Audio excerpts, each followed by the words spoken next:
эстетичный маска бар ма десем,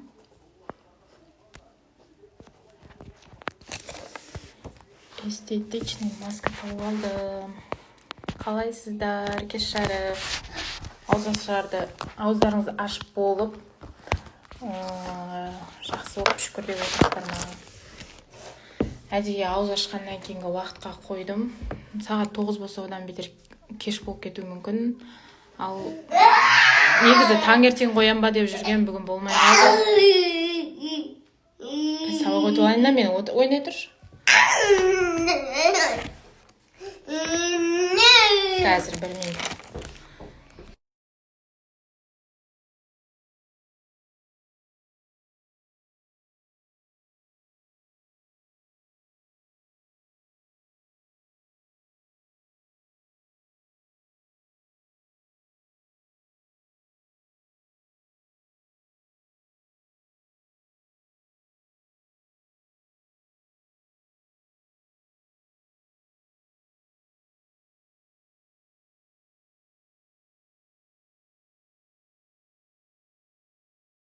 Келістік па?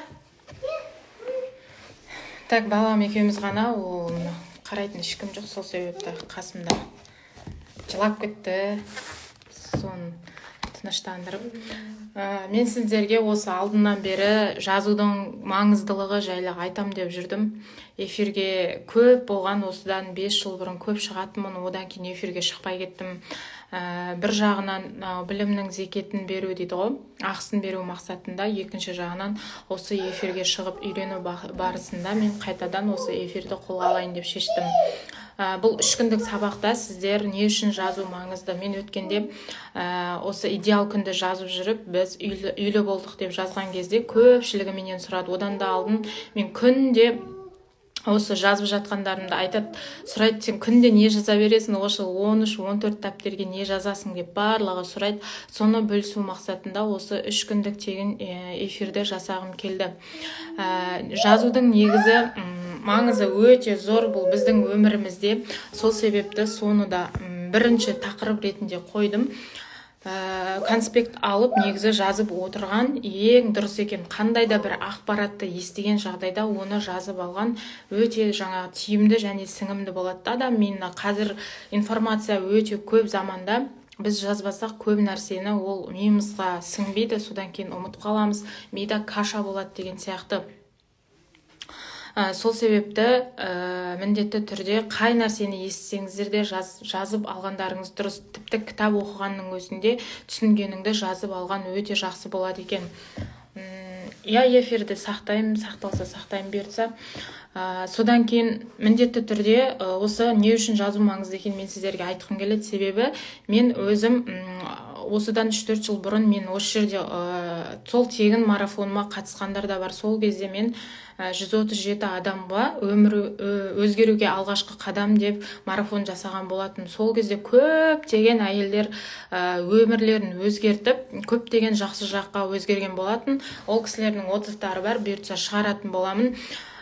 Сол кездерде мен өте көп жазатынмын. Енді бұндай қазіргідей 10-15 дәптер толтырмасам да, ол кезде 5-6 дәптер толтыратын едім. Себебі өткені ол кезде даму деген, психология деген енді ғана шығып келе жатқан кез еді.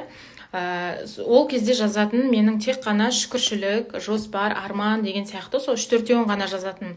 Одан кейін келе көптеген информациялар көбеюіне байланысты қазір түрлі ақпараттар көп, түрлі эксперттер көп. Сол себепті де сен қазір бір нәрсені жазбасаң, уже миың шатаса бастайды, мен өзім ұқтым.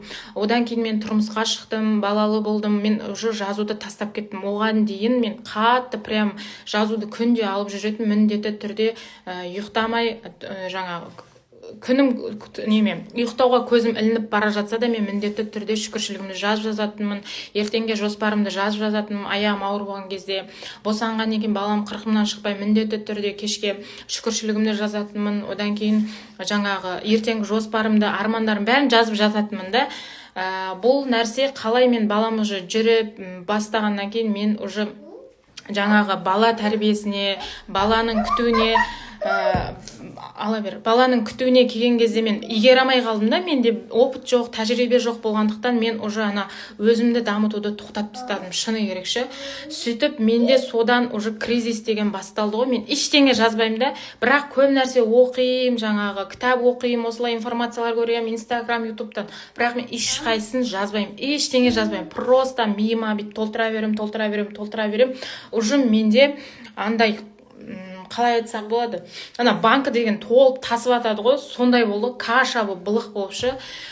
Информациялар миыма сыймай, өзім жаңағы кризиске түсіп, не істеп жүргенімді білмей, не қойып жүргенімді білмей, менің өміріме солай қатты әсер етті. Сол себепті де қайтадан кейін жазудың маңыздылығын түсініп, мен жазуды қолға алдым. Сол себепті де міндетті түрде шүкіршілік, міндетті түрде жазу керек. Оны жазбай ауызбен айта салған шүкіршіліктің өзі просто андай, қалай айтсам болады, адам сезінбейді да, жазған кезде өте қатты жақсы сезінеді. Сол себепті жазудың маңызы өте зор. Қазір мен тағы екінші тақырыпты шығарып қояйын. Біздің миымызға қалай әсер ететіні жайлы шығарам қазір. Жалпы арманды жазу ол біздің мақсатымызға жетудің нақты маңызды қадам болып есептелінеді. Сол себепті де біз жаңа армандарымызды міндетті түрде жазғанымыз дұрыс. Қарыз, кредиттен құтылу жолдары дейсіз ба? Енді мен шынымды айтсам, менің өзімнің жаңа тұрмысқа шықпай тұрған кезде кішігірім қарыздарым болған. Кішігірім болғанда әжептәуір, енді миллионға жуық деген сияқты да. Оның бәрі сауатсыздықтан болды ғой. Сол себепті міндетті түрде бірінші сіз қаржылай сауаттылықты үйрену керексіз. Қанша табыс тапқанмен де адамда қаржылай сауаттылық болмаса, оның тапқан табысы жаңа. В общем, кредит, қарыздан құтылу, қалай айтсам, мүмкін емес, егер сенде қаржылай сауаттылық болмаса. Сол себепті бірінші көп ақша таппай жатырып,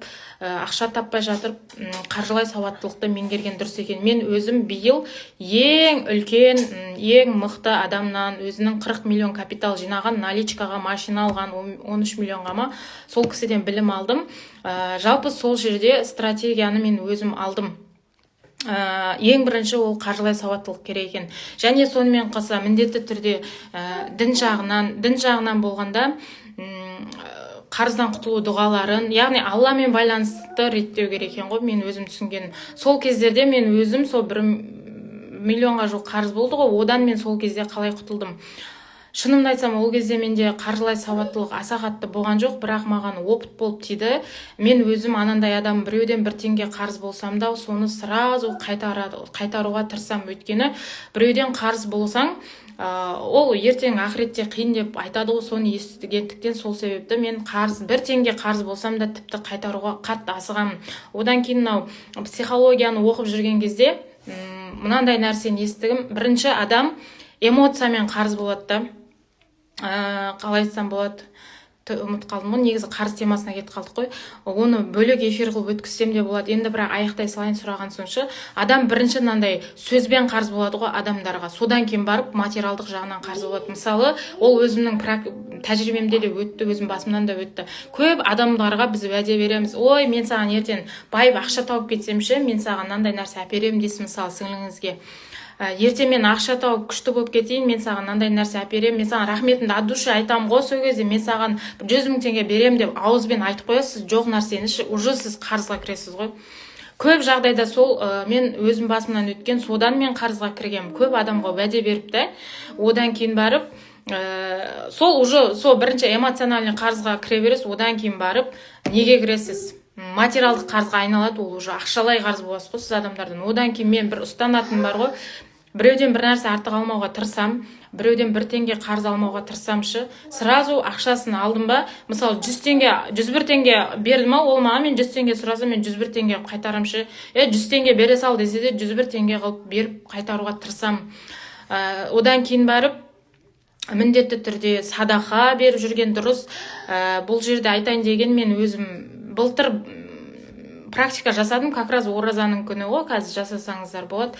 Күніне 30 күн бойы 100 теңгеден бересіз ба, 1000 теңгеден бересіз ба, өзіңізге байланысты 30 күн бойы үзбей садақа бергеніңіз дұрыс. Зікір түспейді, 40 күн дұға оқып жүремін. Одан кейін ең күшті нәрсе бұл енді қарыздан құтылу дұғасы бар. Өзі интернеттен іздесеңіз көп шығады ғой. Мен соны іздеп Балқия Балтабайдан ба біреуден көрдім, мен сол кісіні, сөйтіп соны оқитынмын күнде таңертең. Сол да маған көмектесті. Одан кейін плюс Ақбота Ануарбектің сабақтарына қатысып жүрдім сол кезде. Алмас ақынның сабақтарына қатысып жүрдім да, солардың берген бір практикасын жасадым. Есімде жоқ. Енді барлығы бұл жерде себепші болып тұр ғой, жан-жақтаншы. Сол кезде маған ең соңғы 100 000 теңге қалған болатын кредитім. Мен айына оны 10 000 теңгеден бөліп төлейтін ғой, 10 айға бөлгізіп алған болатын. Енді ол кезде жұмыс істеймін, өз-өзімді асырап жүрген адаммын ғой. Сөйтіп, сол техникалар как раз жасап жүрем. Дұғамды да оқимын, плюс дұғаларды, қарыздан құтылу дұғасын да оқимын. Сосын маған премия түседі ғой. Премия түседі да 100 000 теңге как раз, и жаңағы Каспиімнан ұстап қалады ғой. Полный Каспиім ұстап қалады. Новый годтың алдында отчет жабу керек болады деген да. Сөйтіп Каспий банк полный, мен сол 100 000 теңгем ұстап полный қарызым жауып жүреді ғой. Ал егер сол кезде қарызды жауып жүрмеген кезінде мен өмір бақи сол 10 000 теңгеден бір жыл бойы энергиям кетіріп төлеп жүретін едім. Сол себепті бізде көп адамдардың қателігі мен түсінгенім. Одан кейін коучингте де үйренгенім, ақшасы бар болса да көп адамдар қарызын полный қайтармайды да, содан да қиналып жүреді. Егер сізде ақшаңыз болып тұрса, қош бәрібір рассрочка ғой, бөліп төлеймін ғой демей, негізі ақшаңыз жетіп тұрсашы, полный бәрін төлеп тастаған дұрыс екен. Қарыз демей ақ қояйын енді. Ризықтың артуына ең маған бір көмектескен айтпақшы. Уақиға сүресін оқысаңыз болады. Мен өзім 2022 жылдан бері соны оқығаннан кейін менде жақсы өзгеріс болды. Ол декретке миллионмен шығуым болды. Мен декретке шыққанда 1 000 000 теңге алуым деген маған мүмкін емес болып тұрған ол кезде. Маған ана қыз айтқан, еще ИП-мен шықтым, мен жұмыс істедім да, одан кейін тұрмысқа шығып кеттім ғой. Менде жаңағыдай пенсионный уже тоқтап қалды деген сөз. Одан кейін мен ИП-мді жүргізіп, сонымен пенсионный жүргізіп жүрген кезде маған ана қыз айтқан, осы декретінен жасап беріп атқан бухгалтер айтты, Дана, сізге 700-ақ мың ба сондай шығады деді да. Сосын жарайды дедім, оған да шүкір дедім. Енді бір жаңағы шығындарын алып тастағанда бір 500 000 теңге дейма болатын шығар. Тіпті одан азырақ бола ма? Сондай болады да енді маған қалатын. Сосын жарайды, оған да шүкір дедім да. Кейін осы бір кісінің сабағына қатысып Уақиға сүресі туралы естідім. Сол естіген күннен бастап әлі есімде 2022 жылдың балама аяғым ауыр, бір 3-4 айлық болып қалған балам. Сол кезде мен күнде кешке таман сол Уақиға сүресін оқитын болдым. Уақиға сүресін оқыдым. Басында енді бір жарты сағат оқисыз, тіліңіз келмеуі мүмкін, ұзақтау кішкене, бірақ кейін міндетті түрде жаттап аласыз. Сол сүрені оқығалы бері мен шүкір етем бар ғой. Әйтеуір бір керек кезде өзіңнің ризығың келіп тұрады. Ақша керек болып тұрған кезде. Сол себепті Уақиға сүресін міндетті түрде оқыңыздар деп айтатын едім. Енді тақырыптан ауытқып кеттім. Жалпы сұраған соң айта салайын дедім, қазір ұмыт қалмайын деп. Уақиға сүресін негізі 3-ші күні сабақта айтамын. 3-ші күні толығырақ айтатын болам. Сол кезде қатысса, көрсеңіздер болады. Жалпы арманды жазу мәселесіне келгетін болсақ, менің осы жылы көптеген армандарым орындалды да, Алланың қалауымен. Ол жаңа мен паспортым жоқ еді, соны ала алмай жүргем. Ойлаңыздаршы, 10 жылдан бері армандап, мен ала алмай жүргем сол нәрсені. 30 000 теңге тұрады. Сол мен армандаған кезде ол 10 000 ба 15 000 теңге тұрған. Соны алдым биыл, пылесосымды алдым деген сияқты, жаңа өзі жуып, өзі шайып беретін. Одан кейін үйлі болдық қой, ең үлкені сол үйлі болдық, 10 000 оқырманға жеттім деген сияқты. Соның бәрі ең бірінші Алланың, екінші жазудың себебімен де. Сол себепті міндетті түрде жазуды қолға алыңыздар деп айтатын едім. Және де не үшін біз арманды жазу керекпіз? Оның 7 несі бар, жолы бар. Мен сіздерге соны айта кетейін. Біз арманды жазған кезде, бұл арман біздің мақсатымызды нақтылауға көмектеседі. Біз жазған кезде уже түсіне бастаймыз. Мен уже мынандай, сізде мақсат пайда болады жазғаннан кейін, сол арманды орындауға деген және іс-әрекеттеріңіз пайда болады. Одан кейін ол мотивацияны арттырады.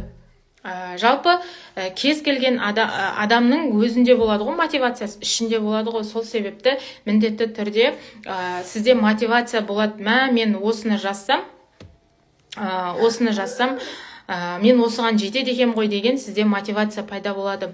Одан кейін бар, міндетті түрде сіз қорқыныштарыңызды жеңуге көмектеседі. Қорқыныштарыңызды жеңе аласыз жазу арқылы. Себебі ол бірінші қадам жасап жатырмын, уже мен әрекет жасап жатырмын, арманыма, мақсатыма деген әрекетін жасап жатырмын деген сізде ой қалыптасады. Уже бірінші шаг жасалған соң сізде уже қорқынышыңыз сейілетін болады. Төртінші, өзіңізге жауапкершілік алуға көмектесесіз. Жалпы сіздің өзіңізге жауапкершілігіңізді алуға көмектеседі.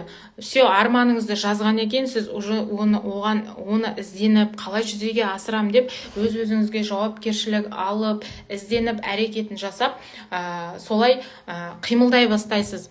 Бесінші, өзгерістерге бағыттайды. Осы армандарыңызды жазу арқылы сіздерде өзгерістер пайда бола бастайды, әдеттер қалыптасады деген сияқты. Одан кейін барып, алтыншысы, ол сенімділігіңізді арттырады. Яғни жазу арқылы сіздің сенімділігіңіз артады. Сенімділігіңіз артқан кезде қалай болады? Уже сіз мақсатыңызды, арманыңызды жазасыз, ол мақсатқа айналады. Мақсат ретінде көресіз да, сіздің уже бірінші қадамыңыз ол уже жасалынып тұр. Сіздің сеніміңіз артады. Жазып жатқан кезде мынандай нәрсеге мен жетемін, оған қадамымды жасадым. Мысалы, ұялғыңыз келетін болса, мынандай жерден, Алматы қаласынан 3 бөлмелі бизнес класстан осындай ремонтпен аламын деген сияқты. Уже сіздің көздеріңіз жанып, арман мақсаттарыңыздың орындалуына деген сенімділік пайда бола бастайды. Ең жетіншісі, бұл өзіңізді тануға көмектеседі. Күшті, жетінші шақты айтатын болсам, бұл өте күшті. Сіз арманыңызды жазу арқылы сіз өзіңізді тани бастайсыз ғой. Сіз өзіңіздің жақсы және жаман қырларыңызды тани бастайсыз да. Сол себепті жазудың маңызы өте зор деп мен айта берем.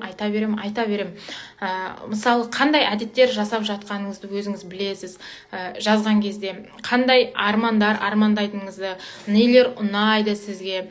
Одан кейін барып, сол арман мақсатыңызға жетуде не істеп жатырсыз, қандай әдеттер жасап жатырсыз. Уже сіз өзіңізді тани бастайтын боласыз. Мысалы, арманыңызды мақсат етіп қойдыңыз, мақсатыңызға жету барысында қандай әрекеттер жасап жатырыңыз, өзіңізге күнде есеп бересіз да, уже сіз өзіңізді тани бастайсыз.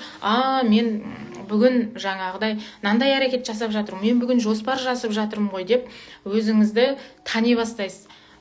Одан кейін барып, енді ең маңыздылығы бұл, не үшін біз ручкамен жазған кезде, не үшін біз ручкамен жазу керекпіз? Жалпы көбінесе қазір телефон дамыған заманда біз телефонмен бүйтіп жаза саламыз.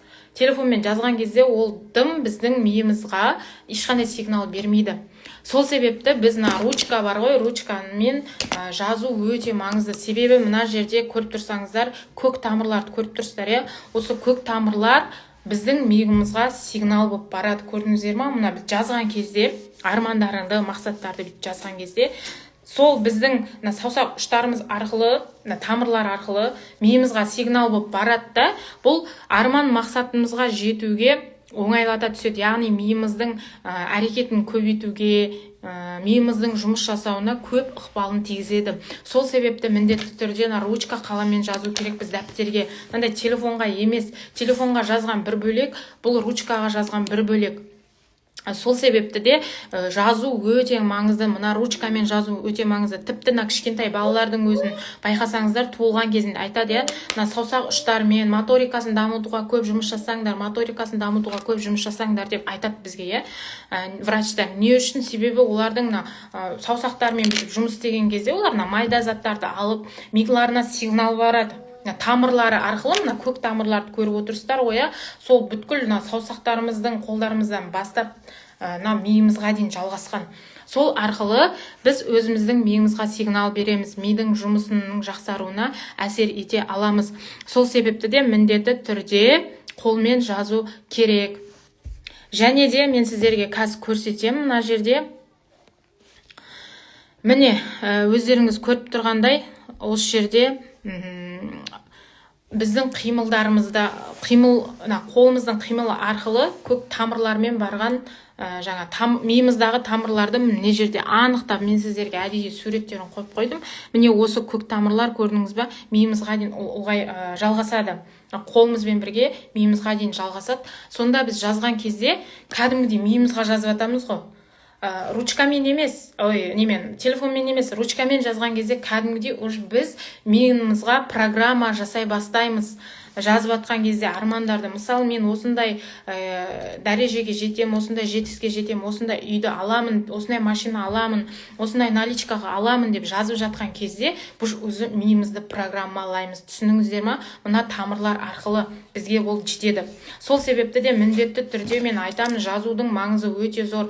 Менің сторисқа салып жүрген дәптерлерімді көріп жүрсіздер ғой, 13-14 дәптер күніне толтырам. Осыдан 5 жыл бұрын мен 5 дәптер, 3 дәптер толтыратын болсам, қазір 15 дәптерге дейін толтырам да. Енді Құдай білсін 5 жылдан кейін қанша дәптер толтыратынымыз. Себебі жылдан жылға информация деген көп болып жатыр, өте көп. Біз соны игере алмай жатырмыз. Ал соны дұрыс игеріп миымызға сіңдіру үшін біз жазу керекпіз. Қай нәрсені оқып, осындай сабақ алсақ та құр тыңдап қоюға болмайды, негізі жазып алған дұрыс. Себебі қазір мен сіздерге мына мидың тазалығы жайлы айтамын. Мен өзіме осы қатты көмектесті. Мидың тазалығы. Мынау біздің миымыз болса, біздің миымыз тап-таза болған кезде біз өзімізді өте жақсы сезінеміз. Біздің арман мақсаттарымыз жүзеге асыруға деген энергиямыз көп болады. Жалпы былайша айтқанда көңілді жүреміз да, көңілді жүрген кезде уже бізде бәрі өздігінен бола береді деген сияқты ғой. Сол себепті де мидің тазалығы өте маңызды. Егер біздің миымызда жан-жақтан біреуге деген өкпе ренішіміз, біреуді ойлап жүреміз, біреуді өкпелетеміз, или біреуге ренжиміз, соны ойлап жүреміз, миымызға толтырамыз тоже. Или болмаса бір жерден бір идея көреміз, бір кітап оқимыз, оны миымызға құямыз. Ол миымызда сақталады тоже. Одан кейін ертең нан істеймін, ертең тамақ істеймін, мынандай тамақ істеймін, ана баланы былай ертең шомылдыруым керек, или ертең баланы бір жерден мынандай жерге апаруым керек деп, оны миымызда сақтап жүреміз, жоспарымыз. Одан кейін барып бір кітапты оқимыз, сабақтар оқимыз, курстар аламыз, ойбай елден жұрттан қалмайын депші. Оны бүйтіп құр тыңдап жүреміз да, жазбаймыз, құр тыңдап, посуда жуып, үй жинап жүріп тыңдап аламыз да, ол миымызға кіреді, оны сақтаймыз. Одан кейін арман мақсаттарымыз бар. Осындай машинаны армандаймын, осындай үйді армандаймын дейміз да. Арман мақсаттарымыз бар миымызда. Ойлаңыздаршы, бәрі жан-жақтан миымызға түседі да, каша болады, каша, ботқа болады, ботқа. Қай жерде өкпе ренішің, қай жерде идеяң жатқан таба алмайсың да, сосын біз миымыз сосын мандраж бола бастаймыз ғой. Біз не істеп, не қойып жүргенімізді білмейміз, нені армандайтынымызды білмейміз, не біреуге өкпелеп, не біреуге ренжитінімізді білмейміз, не оны өкпе реніштен арылуды білмейміз. Солай жүреміз, миымызда бәрі каша болып сапырылысып. Сол себепті де міндетті түрде жазу өте маңызды. Оған ең көмектесетін фрирайтинг деген, мен шынымды айтсам, бұны биыл осы декабрьден бастап қолға алдым да.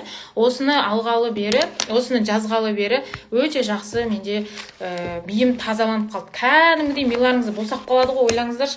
Мына TikTok, Instagram'ды ақтарып қараймыз күнделікті да. Ол жерден естіген ақпараттың бәрі біздің миымызға кіре береді, бәрі каша, ботқа болады. Арман мақсатымыз қайда жатқанын білмейміз, идеямыз, жоспарымыз, ертеңгі не істейтінін білмей тұрамыз. Бүгін қандай тамақ істеуім керек еді деп бір күнімізді сонымен өткіземіз. Сол себепті міндетті түрде барлығы оңай жеңіл болу үшін міндетті түрде жазып, бәрін ретімен жазған кезде былай болады, оны телефонда, ноутбукта, папкаларға сақтап қоямыз ғой, бәрін бөлек-бөлекші, тура сол сияқты болады да жазған кезде. Сол себепті де жазу өте маңызды. Ол қай нәрсені болса да, арман мақсатыңыз болса да, жоспарыңыз болса да, өкпе реніш, біреуге өкпелеп ренжіп тұрсаңыз да, жазып өте маңызды. Осыдан сол 4 жыл бұрын өзгеруге алғашқы қадам деген мен марафон өткізген кезде көп кісілерге осы өкпе реніштерінен арылуға осы жазу өте қатты көмектескен. Мен сол кезде сол кісілерге сондай техника бердім, плюс медитация бердім. Сол кезде кәдімгідей олар жеңілдеп қалды. Бұл жерде мен өзім қолданып көргеннен кейін мен беремін. Сол себепті міндетті түрде фрирайтингке фрирайтингке бүткіл ойларыңызда отырып 10 минутқа будильник қоясыздар, 15 минутқа. Ойыңызда не келіп тұр, бәрін жазасыз. Ойыма ештеңе келмей тұр десеңіздер де бәрін жазасыздар. Бұл сіздің уже шығады ретімен, сосын жоспарыңызды бөлек жоспарыңызды жазып қоясыз. Арман мақсатыңызды жазып қоясыз. Одан кейін өкпе ренішіңізді жазып, бөлек дәптер параққа жазып, өртеп тастайсыз, жыртып тастайсыз, өртеп тастаған дұрыс, негізі жазып шығарып тастайсыз. Уже сіздің миыңыз босайды да, миыңыз босағаннан кейін уже сізге жаңа идеяларыңыз келе бастайды. Ол идеяларға деген жүзеге асыруға мүмкіндіктеріңіз ашыла бастайды. Сол себепті арман мақсаттарыңызға жетуге, соларды орындауға, әрекет жасауға деген ынталарыңыз көбейеді. Сол себепті де міндетті түрде ең бірінші мен сіздерге айтатын фрирайтинг, шүкіршілік. Осы екеуінен ақ бастау керекші жазатын кезде. Фрирайтинг, шүкіршіліктен бастап міндетті түрде жазыңыздар. Фрирайтингке бүткіл ойыңызда не сұрақ бар, не бар, соның бәрін жазасыздар. Шүкіршілікке кәдімгі күндеріңізге, өздеріңіздің өмірлеріңізге шүкір етіп жазасыздар. Кішкентайна ішіп жатқан суларыңыз болса да, мынандай алған ручкаларыңызға болса да, шүкіршілік жазған өте маңызды. Енді қазір мен сіздерге арманды жазудың формуласын айтам. До конца отырыңыздар. Мына жерде енді просто формуласы деп бердім, бірақ мен именно қандай Алланың 99 көркем есімдерін қолданамын, оны соңында беретін болам. Қандай Алланың 99 көркем есімдерін қолдана отырып жазамын, дайын формуланы беретін боламын. Сол себепті міндетті түрде эфирде болыңыздар. Және міндетті түрде жаңағы блокнот пен қалам, ручка алып жазып отырыңыздар.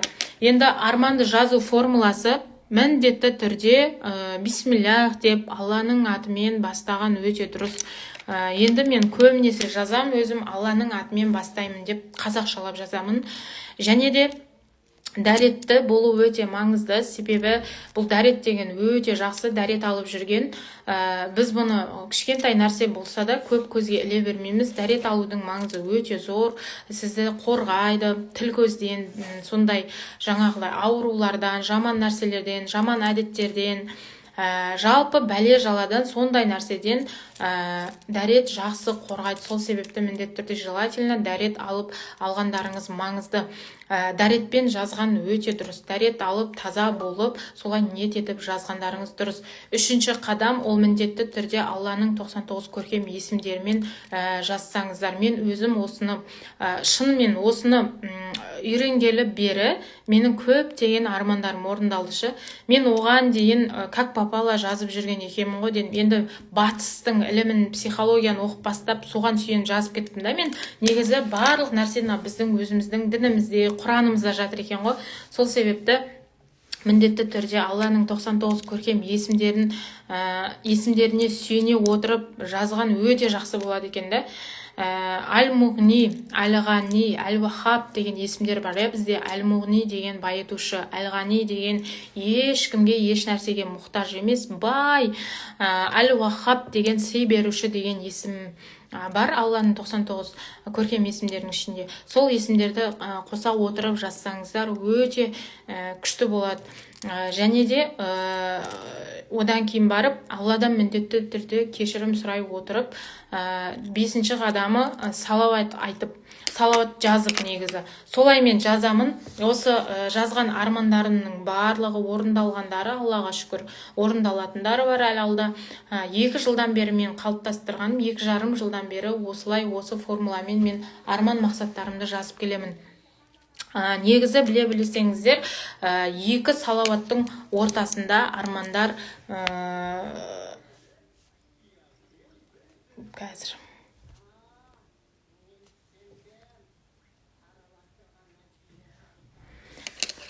екі салауаттың ортасында жазылған армандар міндетті түрде қабыл болады дегенді естігендеріңіз бар ма? Міндетті түрде мен 2,5 жылдан бері осы формуламен жазам. Міндетті түрде армандарымды жазған кезде салауатты жазамын. Одан кейін барып армандарым жазып болғаннан кейін тағы да салауат жазамын. Міне, ешқандай құпиясы жоқ.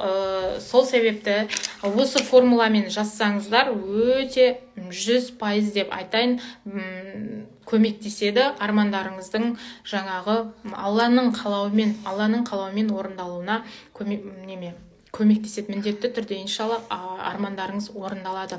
Сол себепті міндетті түрде бірінші Алламен байланыстыра отырып жазған дұрыс. Бұрын мен шынымды айтсам, өзім батыс психологиясын бірінші оқып бастадық қой енді. Сол кезде соған сүйеніп, мен осы шақты жаз деді, осы шақта жазын, келер шақта жаз деді, келер шақта жазын. Бірақ ең дұрыс негізі Аллаға мұқтажбын деп жазу екен. Аллахым, мен осы арман мақсатыма, осындай арман мақсатыма мұқтажбын Аллахым деп жазғаны ең дұрыс шешім екен. Мен осылай жазғалы бері менің арман мақсаттарым Алланың қалауымен орындалып келе жатыр. Сол себепті міндетті түрде осылай жазыңыздар. Және де ең маңыздыны айта кетпеппін, мен айтамын деп ұмыт кеттім. Алла тағаланың өзі де ең алғашқы жаратқан нәрсесі бұл қалам екен. Алла айтады қаламға, оған айтқан екен, жаз деп айтты дейді. Қалам нені жазамын дегенде деп сұрады. Сонда Алла тағала оған тағдырыңды жаз деп айтқан екен. Міне, көрдіңіздер ме? Сол себепті міндетті түрде сіз не жазасыз, армандарыңызды қалай жазасыз, не жазып жатырсыз, сол өте маңызды екен. Міндетті түрде ручкамен, қаламмен, дәптерге жазу өте маңызды екен. Тағдырыңды жаз, өмірдің соңына дейін болғанды және болатынды жаз, немесе болатынын және мәңгі бар екендігін деп бұйырған екен. Көрдіңіздер ме? Міндетті түрде сол себепті жазудың маңыздылығы өте сондай керемет. Сол себепті міндетті түрде жазыңыздар деп мен сіздерге айтар едім. Енді мен аса қатты бұлай керемет реклама жасаған жоқпын. Екінші тақырып, ертең бізде екінші тақырыбымызда біздің Құдай қаласа өте жақсы тақырыпта өтіледі. Күнде 10 арман мақсат шүкіршілік жазу жайлы айтатын болам. Сол себепті ертеңгі сабақтан қалып қоймаңыздар. Үшінші күні ең күштін айтам, ризықты арттыру техникаларын беретін болам. Міндетті түрде эфирде болыңыздар. Сол себепті Алланың қалауымен бүгінгі беріп жатқан, мен сіздерге айтып жатқан кім естігісі келді, сол кісінің құлағына жетті деп ойлаймын. Мен арқылы міндетті түрде эфирді сақтап қойыңыз деп айтып жатырсыздар ғой жаңа. Эфирді сақтап қояйын, эфирді сақтап соңына дейін көріп, мен берген формуламен арман мақсаттарыңызды жазыңыздар. Негізі мына жерге тақырып қоюға болатын еді ғой, бірақ мен тақырыбын қалай қоятынын мен білмей тұрғанымда. Эфирге кіріп көп нету керек екен. Комментарий дейді. Жарайды. Эфирге көп кіріп үйрену керек екен. Бұйыртса қолға алсам деп ниет етіп отырмын. Әжептәуір уақыт 35 минуттай сөйлеппін. Бірінші күнге жаман емес деп ойлаймын. Бұйыртса, может, ертең таңғы уақытта өткізсем ба деп отырмын. Мүмкін кешкі уақытта өткізем. Бұйыртқанын көремін. Бұйыртқан уақытысында өткізем енді бұйыртса. Сол себепті эфирге осылай Инстаграмға жиі шығып тұруға тырысамын. Міндетті түрде жаңағы мен айтқан формуламен жазыңыздар. Телеграмға да салып қоямын. Формуланы мен өзім жазатын формуланы салып қоямын. Соған қарап арман мақсаттарыңызды салсаңыздар болады. арман мақсаттарыңызды сол формулаға салып жазсаңыздар болады. Жалпы осылай сұрақтарыңыз жоқ болса, бұйыртса ертең екінші эфирде кездесеміз. Эфирді сақтаймын. Негізі алдын ала бір күн бұрын хабарлап қойған дұрыс екен. Мен 2 сағат бұрын ғана хабарладым. Сол себепті қысқа ғана нұсқа болды. Бұйыртса келесілерде бір күн бұрын хабарлап қоям. Эфир жайлы міндетті түрде эфирді қарап жазып алыңыздар, формуламен жазыңыздар, дәптерге жазып алыңыздар естіген, білген ақпараттарыңызды. Баршаңызға рахмет. Ертеңгі сабақта кездескенше сау болыңыздар.